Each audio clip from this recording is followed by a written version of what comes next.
show you guys how to make some slime with hand sanitizer, but putting it in the refrigerator for 10 minutes and putting it in the freezer for an hour. And I'm using this hand sanitizer, and I already added some in. So now you're just going to mix it up.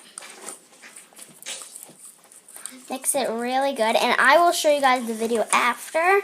It's in the fridge for 10 minutes and freezer for an hour. So yeah, and my friend is here, so he's kind of going to be talking, but sorry about that. So I will show you the video later, or like when it's ready. So yeah, I just need to go because I have plans to do, and not plans, but stuff like that, like eating dinner,